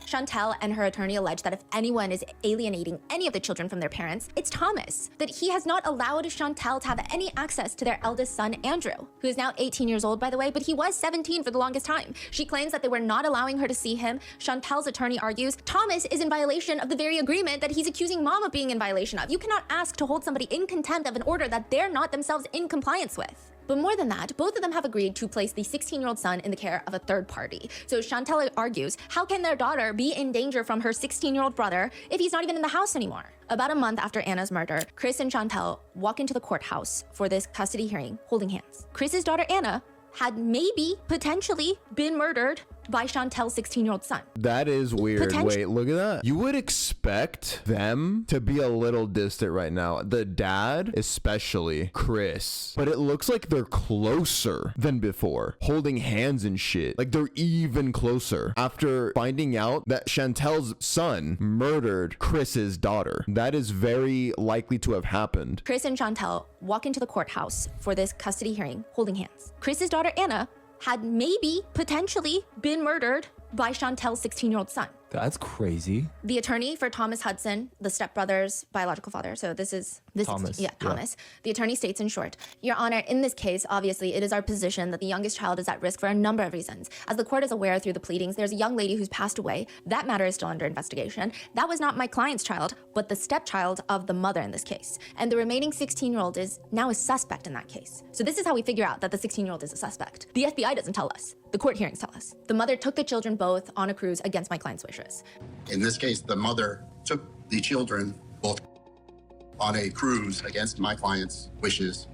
There's indications that they, because they were in international waters, may have been engaging in activities that they normally couldn't engage in while they were in the United States properly being supervised. The attorney accuses, or rather insinuates, that Chantel let the children drink on the cruise, stating there's indications that they may have, because they were all in international waters, may have been engaging in activities that they normally couldn't engage in while they were on the U.S. properly being supervised. To which Chantel and her attorney argue, we believe, and I think we filed that in our response, that there's no emergency that exists. There was an incident on the cruise ship. Like, what does this have to do with anything? Which is kind of like the understatement that everybody has a distaste for. But they continue. The Federal Bureau of Investigations is investigating that. There have been no arrests made yet, but since my client, Chantel, were advised that the stepbrother was the suspect in this after he was released from the hospital. So this is when we're finding out that after they disembark, he immediately is put on a psych hold or some sort of psychiatric evaluation in a hospital. And then he's placed in the care of a third party. And not only did that happen, but mom contacted dad, and dad signed an agreement to say that the child would be placed with a third party, thereby removing any risk of danger to any of the other children in the house. So that has been resolved. At this point, we're not sure what the FBI is going to do, whether he's going to be charged federally or whether they're going to turn it over to the state. So this seems like there's likely going to be an arrest made, the way that they're phrasing it. I feel like if they were more confident that he was potentially not guilty, the word usage would have been much stronger. Like, everyone's a suspect, doesn't mean anything, okay? But instead, it's like, we don't know if he's going to get charged federally or in state. It's kind of like, okay, we're getting a little bit of information of how this case is being handled behind the scenes, and it seems like something might happen soon. Chantel also disputes the idea that the children were drinking alcohol, stating, Do you know if the children, based on being in international waters, could drink alcohol? No. You don't know? No, they didn't. They're not old enough. Oh, wait. Catch how Chantel answered that. You don't know? No, they didn't. They're not old enough. When people start vaguely just appealing to the law, like, oh, no, they didn't drink, they're not allowed to. See, it's illegal. They can't. That's not the question. We're not asking you what's allowed or if they're not old enough. We're just asking, did they drink under your supervision? When people just start saying, under law, they can't do that, that's not the question. she's asked about Anna, who's 18. What about Anna? I don't know. I think, okay, I don't know if I'm reading too much into it. I just think it's weird because Anna's family have already come out to say that there was no alcohol in her system. So why don't you just say no? Or why don't you just say, no, there was no alcohol in her system? Or not that I know of. But See, Stephanie's on my side. It's like, see, why not just say no? If it's so easy, if you know they weren't drinking, why don't you just say no? were you aware that the children were gambling at some point? Weren't you aware that the children were gambling at some point? Well, Anna's 18, so I know she was in there at one point in time, but the other kids were not. You're sure that the other kids were not gambling? I'm sure the other kids were not gambling. Which again, I am, if anything, a nitpicker at the end of the day. Okay, some people pick and choose their battles. I like to nitpick, and when it comes to these things, this is not an insinuation of guilt or innocence, but the way she talks about Anna feels very, well, that's not my child, she's 18. It's just weird. She just overly emphasizes that Anna is 18 and she was in the casino. It just gave me a very unsettling feeling. Her attorney asks her, Anna was 18, correct? Correct. She was an adult? Correct. And was she given the option of staying in another room? All three of the kids were. And that room would have been with grandma and grandpa. Correct. And they didn't want to do that. No, they wanted to stay together. Which again, I don't know how that would be feasible because if Anna leaves the room, then you don't have an adult in the room. And that could have posed a problem. Thomas Hudson gets on the stand. So this is the boy's father. And he states that he never prohibited their eldest son from calling Chantel. The eldest son did not want to talk to Chantel. Quote, he has his own phone and I've always left that up to him if he wants to call her, talk to her or anything. Now, Andrew, the eldest son, becomes very pivotal in all of this for a few reasons. The attorney asks Thomas Hudson to describe an incident where Chantel and Chris allegedly kidnap Andrew and choke him. What? The attorney states, Andrew, will testify about the restraint that happened by Mr. Chris Kepner and by Chantel. Basically, they held him in the back of the seat. Christopher Kepner had reached back and had his head pinned against the... This whole family is abusive. So even Christopher, which is the biological dad of Anna, even he is violent. Christopher Kepner had reached back and had his head pinned against the back of the headrest, and there's photographs to show neck damage. Wait, Andrew testified? What is happening? Andrew does testify. He gets up on the stand, and he is 17 when Chantel and Chris get married and they move in together. Chantel is trying to take all 3 kids with her. But Andrew's 17 and he bargains with his mom. He's like, I want to stay back because not only are you just moving in with this like man and all of his kids, I want to stay in the high school that I've been going to with the friends that I'm about to graduate. I'm a senior. Like, this is crazy for me to move to a different county right when I'm about to graduate. So he convinces Chantel that he's going to stay with Thomas. And then eventually, I think at one point, he explains to Chantel that even after graduating high school, he might want to stay with his dad. And that is when, according to Andrew and Thomas, shit hits the fan. He's asked, how did your mother respond to that? This revelation that you want to stay with your dad even after graduating high school? She said that this is what she was afraid of and that this is why she didn't want me staying over here. Fast forward to the incident on April 22nd, 2024. Do you roughly remember that day? Andrew says, yes. What happened on that day? I was called up to the front office and I really didn't know what was going on, so I came up without my stuff. I realized my mom was there to pick me up, so I had to go back to my classroom and grab my stuff. And when I walked out of the car with them, they asked for me to give them my phone, and they powered off my phone and then told me... Let me stop you right there. Did you have any knowledge or idea that your mother was going to school to get you on that particular day? No, sir. Were you surprised that you saw your mother? Yes, sir. Was Christopher Kepner there as well? I don't remember if he was in the office at the time, but he was in the car. He says once he gets into the car, they take his phone, they power it off because he has Life 360, which means his dad can see his location in real time. But if the phone is off, you cannot see the location. Andrew says, I was going to try to text my dad, but I couldn't because they had my phone. I couldn't communicate with anybody. He's asked, did you want to go with your mother and Christopher Kepner on that day? No, sir. Was that against your will? Yes, sir. Which again, I have a lot of reasons. So just to remind you, that kid, that was Andrew. That's the kid that apparently was strangled or choked by Chris. He's asked, did you want to go with your mother and Christopher Kepner on that day? No, sir. Was that against your will?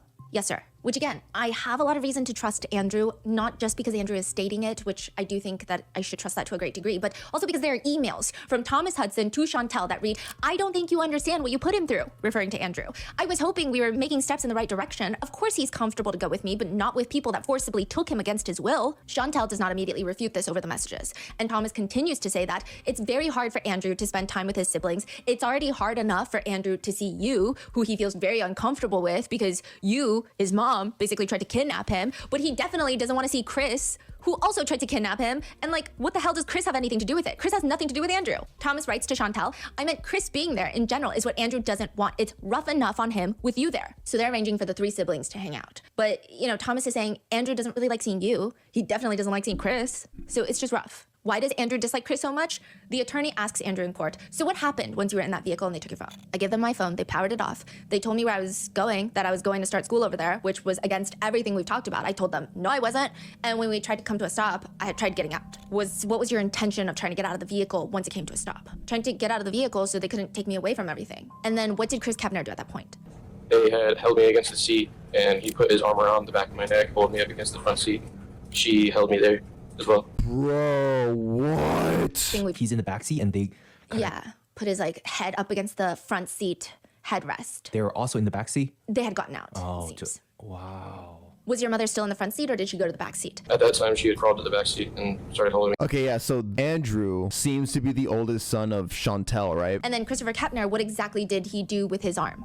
He put his arm around my neck, like pushed me up against the front seat. And did you remain conscious the whole time or did you black out? I believe I blacked out once or twice on the way over there. This is, I mean, eventually he does make it back to his dad's, but Chantel says that's not at all what happened. Chantel's version of the story is, I mean, Andrew was just being dramatic. He jumped out of the car because he wanted to be with his girlfriend that, you know, goes to that high school. And this is like a boy in love. It's not an abusive, violent situation. Who jumps out of the car for no reason? In an email from Chantel to Thomas, she's trying to invite Andrew, their eldest child, you know, to SeaWorld with the other kids. So he's like, the younger minor kids want to go to SeaWorld and they want their older brother there. And I don't know why this irks me so much, but it does. Chantel responds, we have church tomorrow. If Andrew truly wants to see Redacted and Redacted, we will be at Aquatic next Saturday and we'll gladly give him a ticket in. I don't know why. It's like, that's your son. Like, gladly give him a ticket in. It's just weird. Her energy is just weird. And Thomas is so much more focused on the fact that Chris is going to be there, understandably so. So he writes, okay, Andrew doesn't want Chris there. Will that be a problem? I just don't want any stressful situation for any of the kids. This is going to be a lot for them as it is. Chantel responds,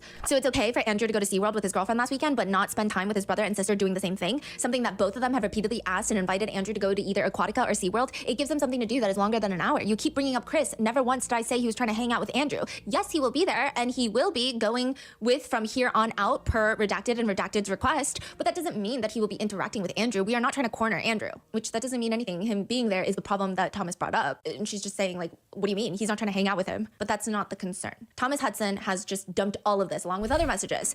And there does seem to be evidence pointing to Brief intermission. Look what my friend just sent me. What the fuck? What?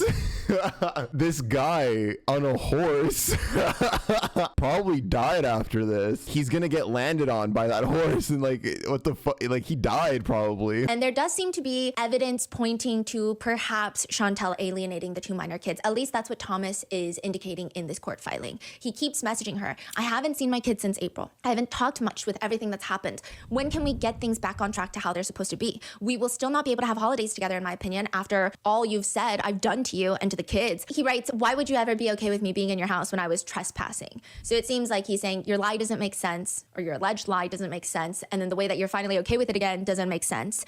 And then he responds again, just for showing up for my kid and told I wasn't supposed to be there, help me understand that. In one text message to Chantel, Thomas writes again, you know what's going on. It's gonna come to light. Redacted and Redacted are just scared to upset you, not them afraid of me. That's straight from the source. I love my kids and will not give up on them. It's been a long time coming. Seems like there's so much going on. Chantel. Yeah, see, I don't even blame y'all if we're confused, if any one of you is confused. This family just seems so fucking complicated. They just have so much drama. In the main story of the murder, there's like a bunch of filler episodes between it that maybe contribute to the main story. It's like all of the filler episodes in One Piece or in Naruto. Seems like there's so much going on. Okay, so Chantel, I don't know if there was a phone conversation or what, but she just ignores that message and she responds, please let me know if you will not be paying child support this week. Redacted 9-year-old daughter wants to go get her Halloween costume. Just trying to figure out if I can swing it this weekend or need to wait till next. Thomas responds, I'm gonna hold back on child support and go through the courts, or until things get back in session, I'll be holding my payments. So I just want to clarify that you are withholding child support. You have made it clear that our set in place parenting plan is no longer valid to you. So I'm gonna be going through the proper channels to get things done properly moving forward. So he's saying, I'm not gonna pay you child support if I can't even see my kids, which is what we agreed upon. And this is, you know, from October to December 2024, it seems like Chantel is mainly ignoring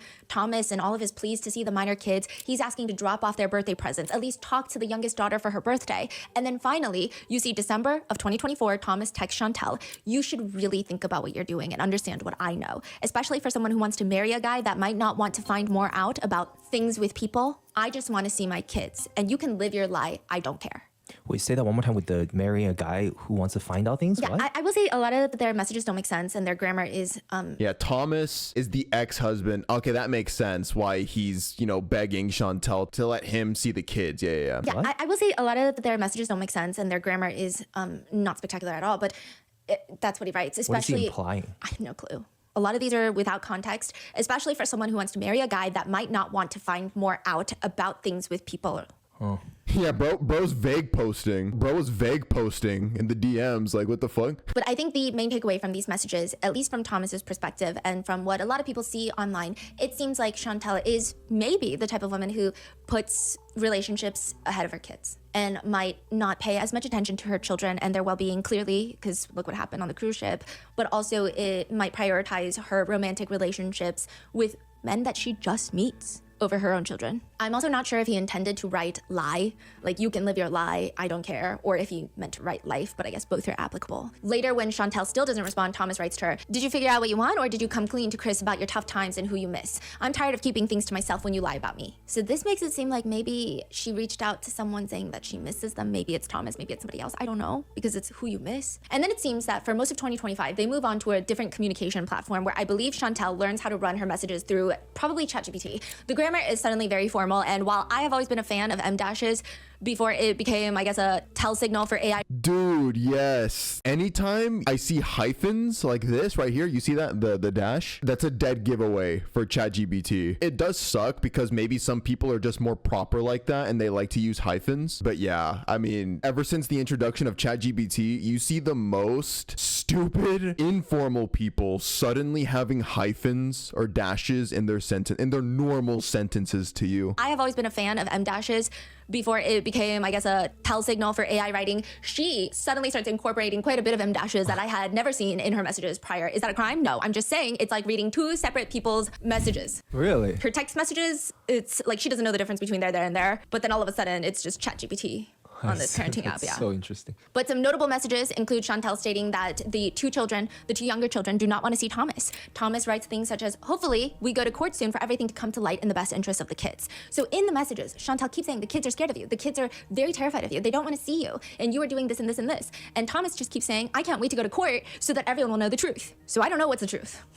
And at one point, judging from what we can infer from the messages that are in the court filing, it appears that the stepbrother, the 9-year-old girl, were sharing a phone. Thomas is concerned that the boy is not relaying messages from him to their daughter. There are just a lot of messages in between the two talking about their children that we just don't get a lot of context on. And so I'm just gonna try to fill in as many blanks as possible. And there's no definitive, oh, this person is right based off of these text messages. At one point, judging from what we can infer in one short conversation, it appears that Thomas is talking to Chantel about how the two minor kids are sharing a phone. And he keeps trying to reach out to the daughter, but he feels that his son is not giving the message to the daughter. And he says, if possible, I would like to talk to our daughter because I'm sure he, the 16-year-old son, has not been telling her or showing her the messages I've sent, especially since I've seen how he and you acted at the recital with the flowers, taking them and breaking. So now Thomas, the ex-husband, is having beef with the 16-year-old boy. Interesting. Them apart while you were walking out. I'd like a way to directly contact her. We can infer that Thomas had brought flowers for the 9-year-old daughter at some sort of recital, and he is claiming through this message that he saw Chantel and their son walking away and breaking the flowers and not giving it to her. This is in July of 2025. Wait a minute.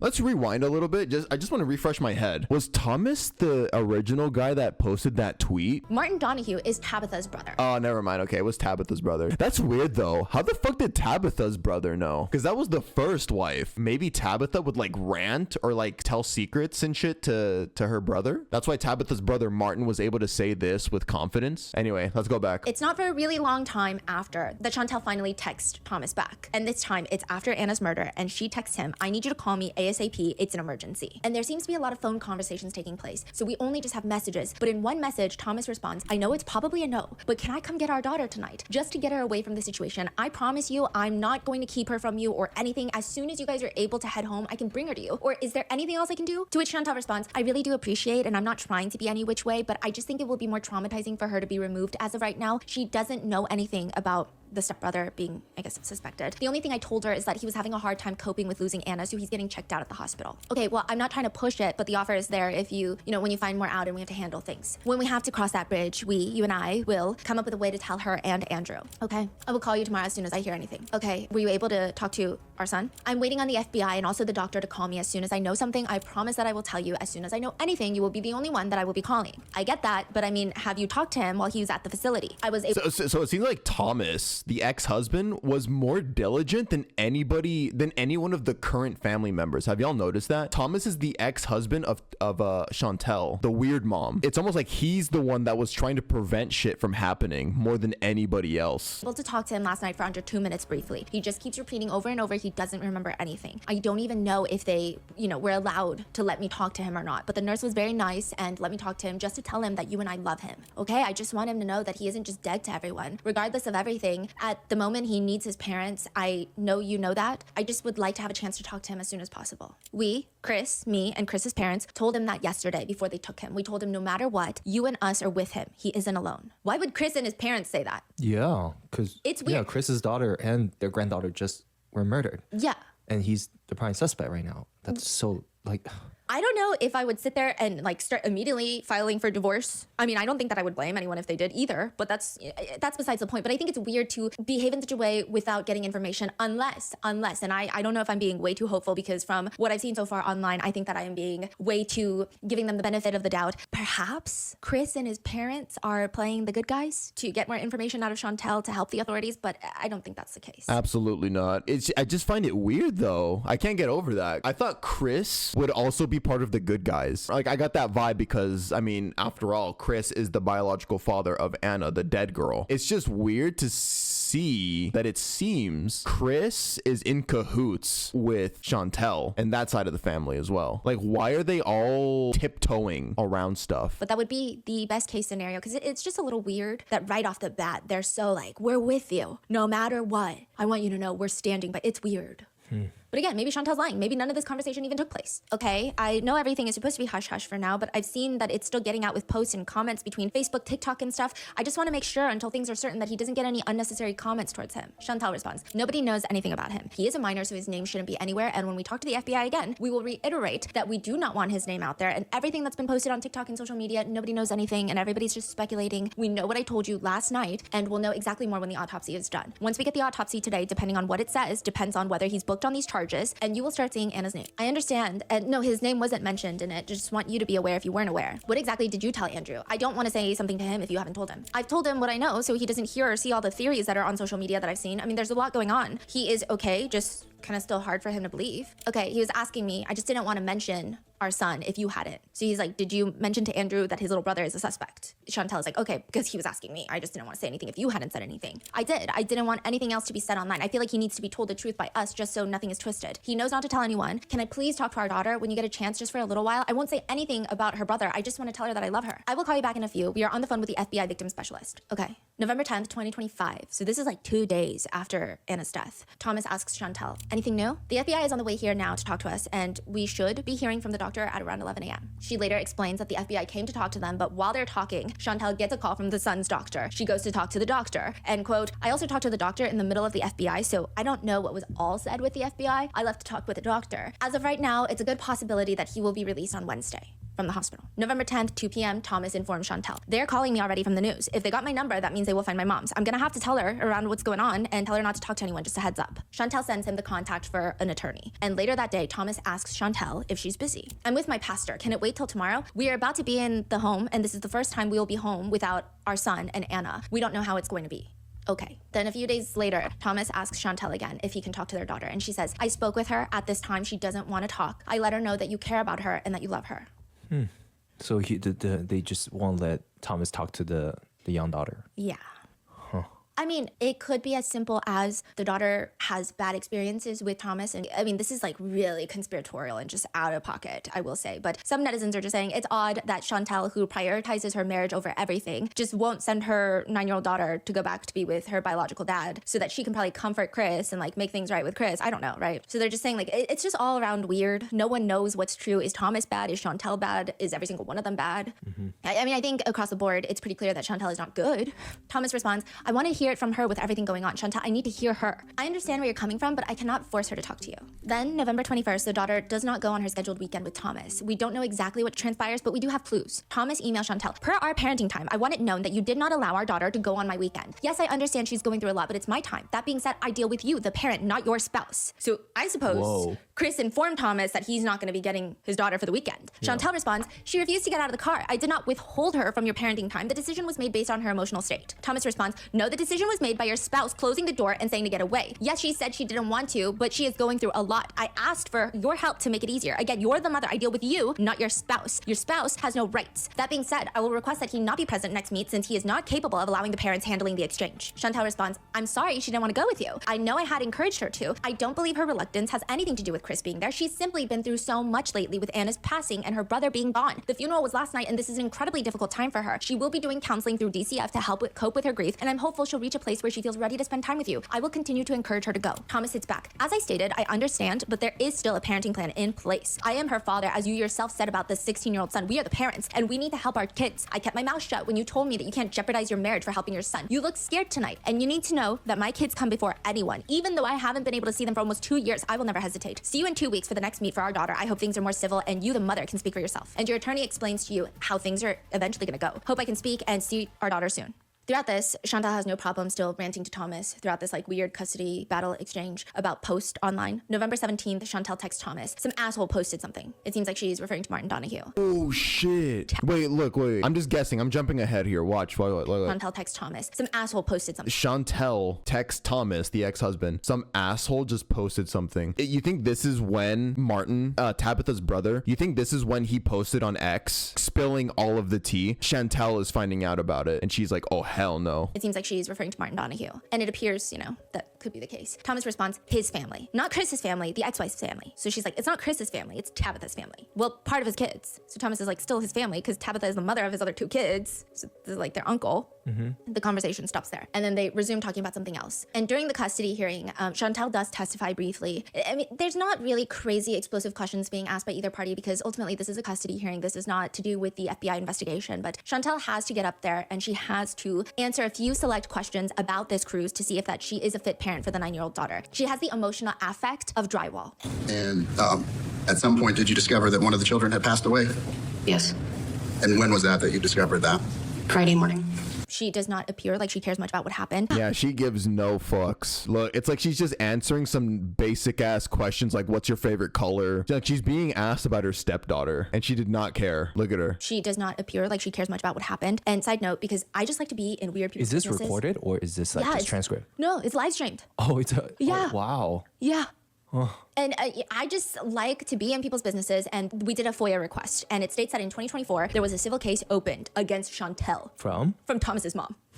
Thomas's mom. Okay, so the kid's paternal grandmother. Yeah. And Michelle is her name, accuses Chantal of taking one of her guns and not returning them. In a sworn statement, she also attaches an email that she had sent Chantal in 2024. And the email reads in short, "Hello, Chantal. I'm following up on our conversation from June 5th, 2024 at Hernando County Court's 3rd floor, at which time I gave you a formal letter requesting the return of my guns, or you will be held responsible for the cost of replacing them. If it stated the guns and serial numbers, at which time you admitted to having guns, saying that you had the bills of sale, at which time your attorney took the letter, as you said, I have the bill of sale. And I replied that you may have the bill of sale in your possession, but if you and your attorney read it, you will not see anywhere on there that says the guns are to go to you." She's basically saying these are not your guns. In fact, it states that they are to go to Thomas, her son, and Andrew, her eldest grandson. Since they are still registered to myself, I need them back until I personally go with them to transfer ownership. And then in parentheses, it has the 16-year-old stepbrother's name, and it reads, "and that redacted's gun is being held in a safe by Todd Hall." The 16-year-old's gun? Yeah. Is being held at In a safe by Todd Hall. I mean... Oh shit. So the 16-year-old didn't just have access to a gun, he had his own gun? Like, he owned it? What the fuck? This is Florida. Maybe they go hunting. These are hunting. I don't know. But I do want to note it was just interesting to know that he has a gun, has some probably experience firing a gun, and allegedly Anna had reported to those close to her that she was scared of the stepbrother because he always carried around a big knife. Right. And he wanted to learn how to play or do jiu-jitsu.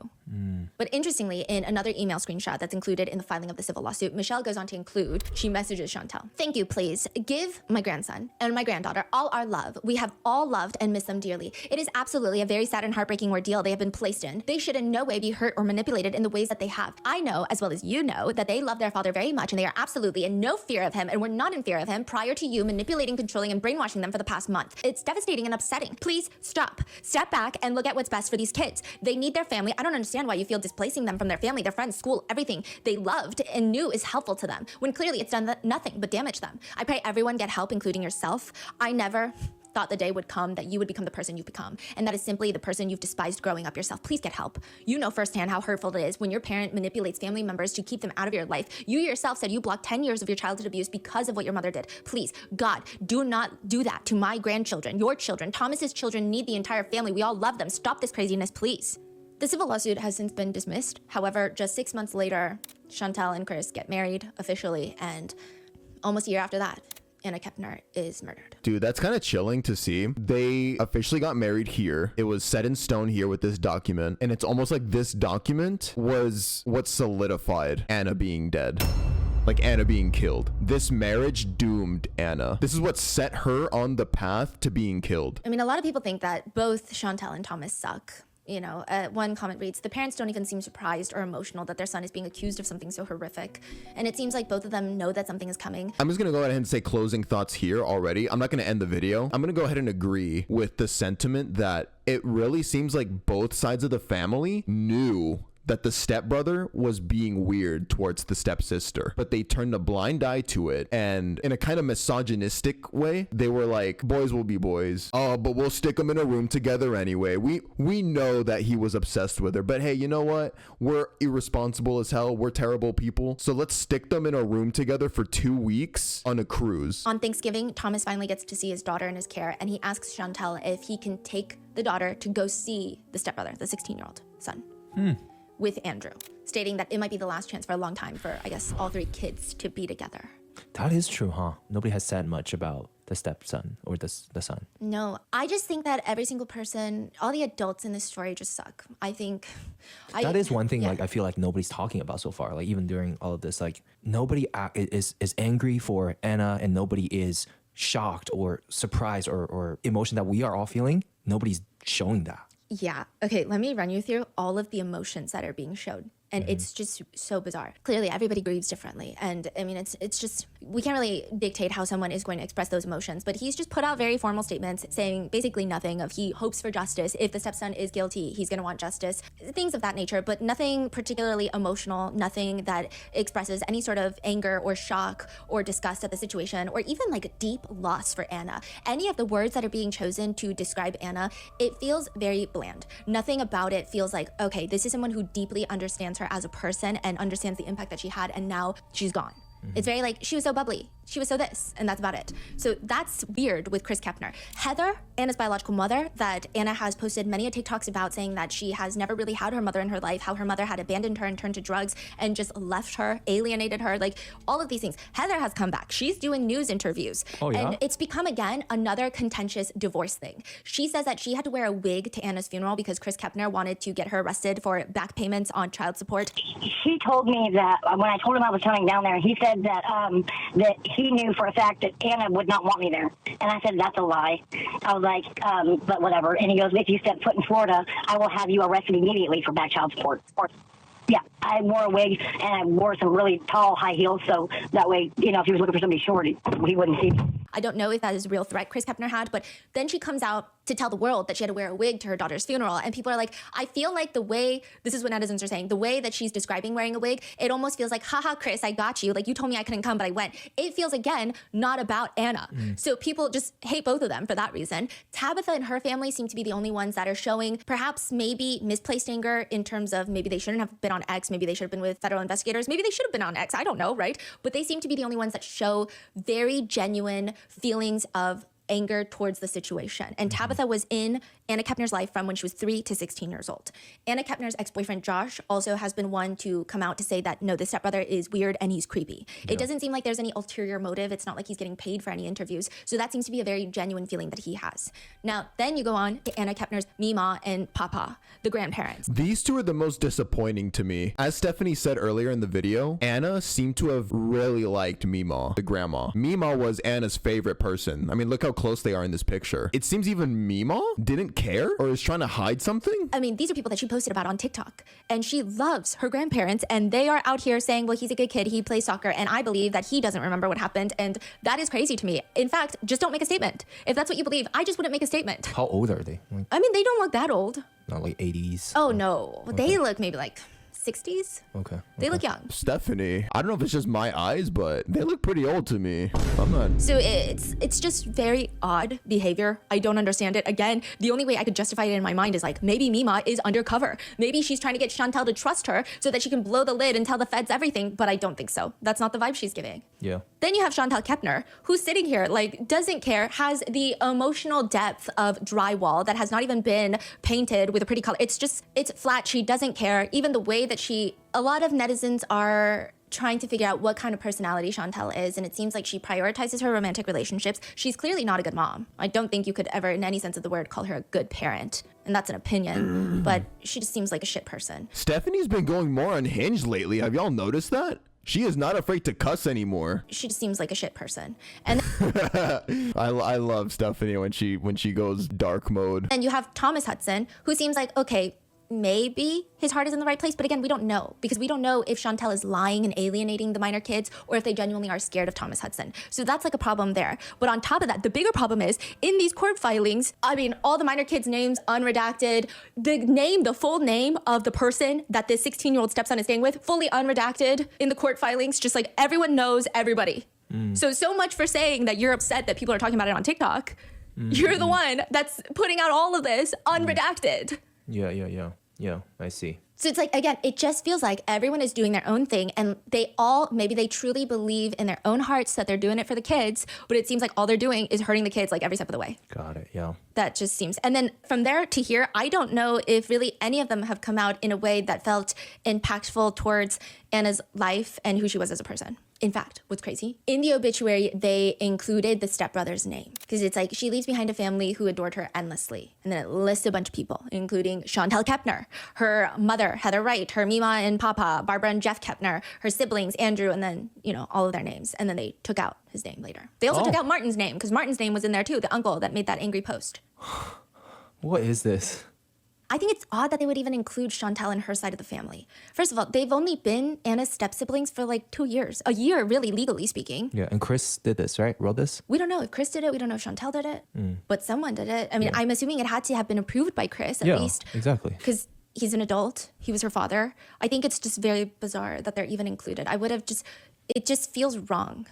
Yeah, it's really odd. Like, I think that would be probably the last thing maybe Anna would want, but then they're doing it. So in regards to Chris Kepner's quote about Anna, he says, "I do not stand behind what my stepson has done." So again, does he remember or did he do it? Like, what's going on? Because grandma was saying he said he doesn't remember, and I believe it. So maybe you're saying, okay, he doesn't remember, but we all know he did it. Or did he confess? There are internet speculations that he confessed to Chantel before Anna's body was found, and that's why they didn't search the stateroom. But that's clearly like an internet speculation that's not based on any sort of logical or evidential foundation, but it's just weird. I want him to face the consequences. I will be fighting to make sure that does happen. I cannot say that he is responsible, but I can't decline. He was the only one that was in the room, and FBI has an ongoing investigation in which they will have to provide the evidence to say that he did do it or did not do it. He was a normal kid. Chris Kepner, it sounds like that's his son, and Anna Kepner is like a girl that he was housing. Yeah, that's ironic. Like, Chris is the biological father of Anna, but he's behaving as if the stepson was his biological son. It sounds like this is his son. And it's just a mess. Even Anna's biological mom is telling the New York Post,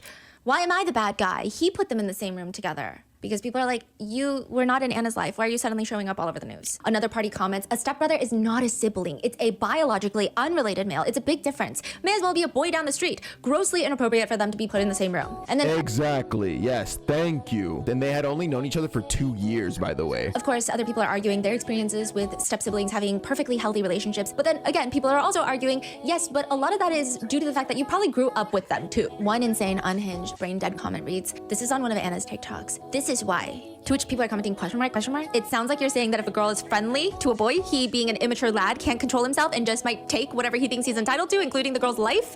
It just all goes downhill sometimes. That is very misogynistic. I'm not gonna lie. Like, I don't like being the one that always cries that, like, oh, misogyny.